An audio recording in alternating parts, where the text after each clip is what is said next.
everyone, it's Shantae Press back on the Healthy Baby Journey.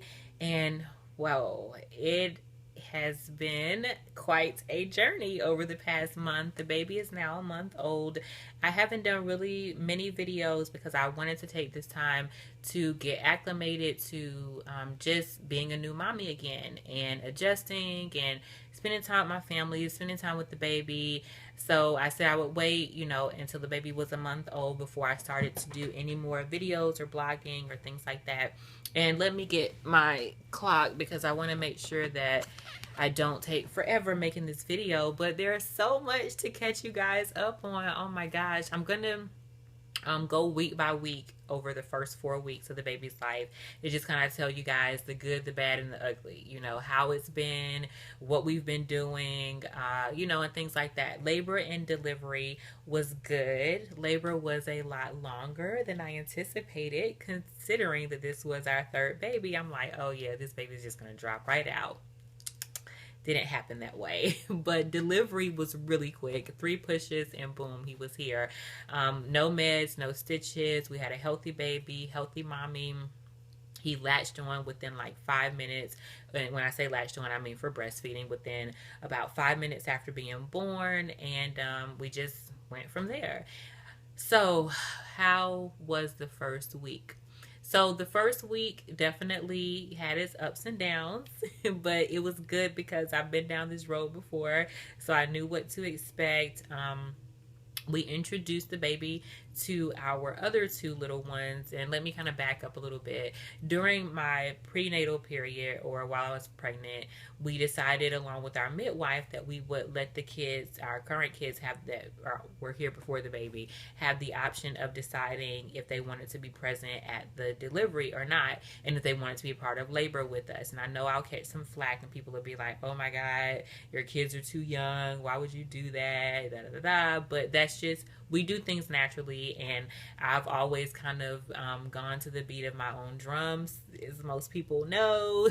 So, that was just something that I thought, would be great. And of course, my husband was on board, midwife on board, but we wanted the kids to have the final decision because I felt like they were old enough to say, whether they wanted to be present or not. And first, my son was like, yay, I want to be there. My daughter was like, yay, I want to be there. And I didn't want them to go into it blind, so we wanted to show them videos and really explain to them. So in that moment, they wouldn't be like, what is this? So we did, actually the first video we showed them was like a Natural Geographic video about the gestation process and labor and delivery and things like that. And it wasn't even a really graphic video. But after that video, my son definitely was like, no, never mind, don't want to be a part of that process. And we kind of asked him throughout, a few more times, and every time he, gave us a hard no, don't want to do it. My daughter was all the way in from the beginning. So over time, we would show her videos to make sure, she was properly prepared. And I talked to her a lot, and I made sure she connected with the baby by rubbing my belly and singing to him and just things like that. So she did great in labor and delivery. She asked my sister a gazillion questions, but she really did good. And she even helped my husband cut the umbilical cord, which was so awesome. And we have a nice picture of it, and I think maybe on video now. So we didn't really have to introduce the baby to our daughter since she was there. But with our son, we did. And the timing was just like, it was really not very well planned. It wasn't planned at all. And the timing was off. And when he came in the room, I was breastfeeding, and he was just like, like, what is this? Should I turn around and leave? Do I stay? Do I talk? Do I be quiet? He was just really like stunned because unfortunately we didn't take time to explain to him about the breastfeeding process, which is something that I would definitely suggest for new mothers that have other kids before their baby is born. And they're going to breastfeed to do. I would have done that, but it was just one of those things that lapsed my mind and I didn't think about it. But anyway, so I actually have it on video of him walking in to meet the baby and me breastfeeding, and it just was not good. So I had to explain to him why this baby's mouth is on mommy's breast. It was crazy, but we got through it. As far as the baby goes, he was healthy and strong. I mean, you know, like literally on his second or third day, he was trying to push up and hold his head up and almost rolled over by himself. I mean, super strength. And he's literally like starting to roll over now, and he's only a month old. But he's been great. He slept well since day one. Thank you, God. So that's wonderful. He eats well, and he's not one of those baby that wants to eat like every hour and a half, 2-3 hours. He'll go like 3-4 hours between meals, so that's wonderful, and it makes me feel good about my milk. We did have had definitely some issues with latching that started from the very beginning, and that's one of the things that's been like one of the challenging parts of our postpartum period is the latching, which is something that, you know, we're still working through. It has gotten better, but we've kind of had to go through that.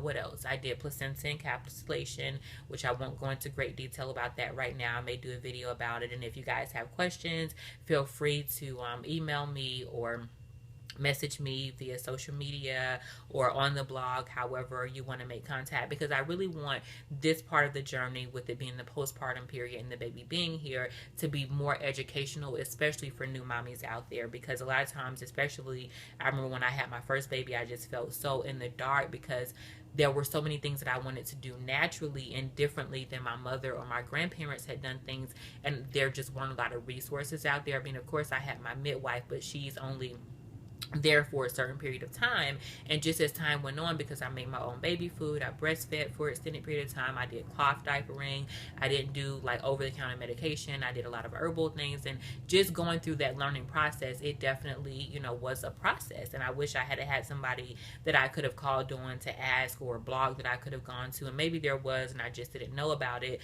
But I'd like to be a good resource, considering that I am a nutrition consultant for a living, and this is something that I'm really passionate about, especially with new mommies and parenting and things like that, and doing it naturally. So I would like for you all, if you have any questions about this process, and even as your kids are getting older, because we do have, you know, elementary school age kids and things like that. So, you know, there are a lot of things that I've gone through and experienced and kind of had to kind of figure out along the way. And I feel like, you know, I can be a good resource for you. So if you have questions, feel free to send those to me. Getting back to the first week, something that I felt was really important to do nutritionally was definitely stay on prenatals the entire time that you're breastfeeding, for sure. For me, iron, because I have a tendency to have ups and downs in my iron, getting a lot of protein, drinking a lot of water, other vitamins that I did, like vitamin K, because we didn't do the vitamin K shot. I don't do a lot of shots with my kids and things. So, you know, there were just a lot of things that I wanted to make sure that I had nutritionally that would help me in recovering from the labor and delivery process, and also giving my baby what he needed through my milk. One thing that was really, really helpful during the first couple, 2-3 days after the baby, most of you all know how crazy those after labor cramps can be, as your uterus is really kind of contracting and getting back to, you know, where it's supposed to be. It can be really painful, and I don't like to do medication. And like I said, did no meds during labor and delivery or afterwards. But the cramp bark tincture, which is herbal, is something that came in definitely really handy and helped a lot with those after labor contractions and cramping. Something that I think is vitally important for people that, you know, can get one, is to have some type of a compression garment after you have your baby. Something that's like a girdle, or, you know, just consider a after labor compression garment. You can Google it online, but something that will fit all the way from the under your breast to above your knees. And I literally have mine on right now, and I wear it for the first 6 weeks after all my babies. Put it on about 2 days post delivery, and it only comes out to wash, for me to take a shower, and for me to use the bathroom. That's it. My husband is like, oh my gosh, I haven't seen your skin in weeks. But it helps. It helps your body get back into shape. You know, as far as looking good, it helps everything kind of settle back in, as far as your uterus and things like that. They were kind of, you know, shifted around during the pregnancy and labor and delivery process. And it's just really, really good for your health and for you. And it's something that, you know, people did hundreds of years ago, and a lot of people have gotten away from it now. But then a lot of times after you have your baby, you have that pouch, you know, stomach area that just never goes away, and then you end up having issues later on down the line, because you went out and you were moving and doing stairs and not keeping things tight and in place like they needed to be to heal properly. during the first week, I have to say thank you so much to family and friends that brought us meals, because we all want to make sure. And of course, I'm doing a time check. Oh my gosh, this video is gonna be so long. I'm trying to get so much information in. I know I'm gonna have to do some extension videos off of this one based on questions that may come in or topics that people may want me to expound upon. But I'm trying to get through it so fast, and I think my baby's gonna wake up soon to breastfeed again, so I'm really going as quickly as I can. I want to say thank you to my family that brought us meals, and I think that it's vitally important that during the first few weeks after labor and delivery, if you can, and if you have family, friends, a mom group, your church, and even you can prepare meals while you're pregnant that you can freeze and have later, but you need to make sure that you have stuff that's really nutrient dense, wholesome meals that you and your family can eat. Because, at first I couldn't just jump in the kitchen and cook for my kids and make sure they had good, wholesome meals. But we had people to bring us stuff. And then with my body needing to recover, I needed to make sure I was getting the right thing. And then with me breastfeeding, make sure the baby getting the right thing. So thank you so much to everybody that helped us during that period. Week 2, we still dealt with some latching issues. And one of my breasts, I had some issues because of the latching that I had to just pump exclusively for a while on that one. With the breastfeeding, you want to make sure that you keep your milk production up. And so you want to make sure that if your baby is not nursing every 3 to 4 hours or less, that you are pumping to make sure that your milk still stays up. You want to get lots of water, fruits, veggies, protein, your vitamins. A food that's really, really good for milk production is oatmeal, not the instant packets, because they have horrible amounts of sugar and chemicals and things like that in it to make it taste better, but just good old-fashioned oatmeal. I love to put like brown sugar, raisins, nuts, apple slices, things like that. And that's something that's really helped with my milk production, I believe, along with the water and the vitamins that I've been taking. Other foods that help: spinach, salmon, carrots, legumes, hummus, things like that are really good for milk production, and fenugreek as well. So second week, baby still was sleeping great. He's been a great sleeper from the first day. He had his first submersion bath that first week. The second week after he was born.